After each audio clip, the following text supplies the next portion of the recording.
Lumabo ang screen ng head unit nitong Honda City ko. Nilinis ko lang naman. Kahit anong punas, ganun pa rin yan. Sa last episode, nilinis ko lang naman ng all-purpose cleaner ang dashboard, pati ang mga corners ng head unit. Tapos pinunasan ko ng microfiber cloth. Yun ang dahilan para malagyan ng APC ang screen ng head unit. Ito yung sinasabi ko na ingat sa paggamit ng APC sa mga clear na plastic at salamin. May solusyon naman dyan para bumalik yan sa dati. Pero bago ko simulan, intro muna tayo.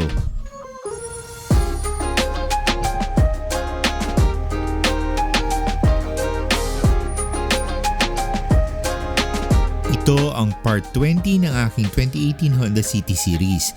Nasa playlist ang ibang video tungkol ito sa pag-restore ko ng sasakyan na ito. Sana panoorin nyo ang buong series. Maraming salamat po. Sa episode na ito, isi-share ko sa inyo kung paano i-restore ang malabong head unit o infotainment screen ng inyong sasakyan. Mabilis lang to. Ang gagamitin ko lang rubbing compound at microfiber pad applicator.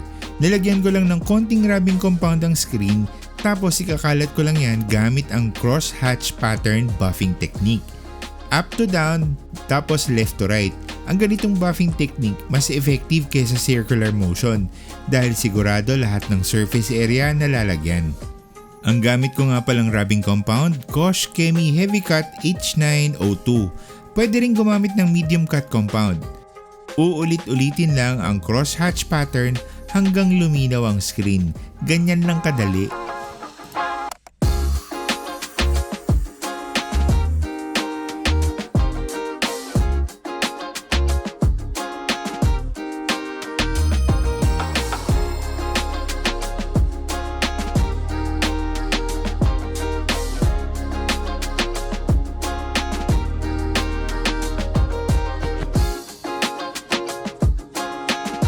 So ayan, tanggal na. Mas maganda pa kaysa sa dati.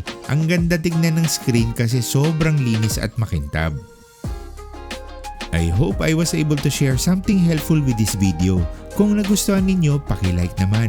Pero kung na-consider ninyo na mag-subscribe sa channel na ito for more videos, maraming salamat po at malaking tulong po ito sa akin. Thank you for watching. Stay safe everyone.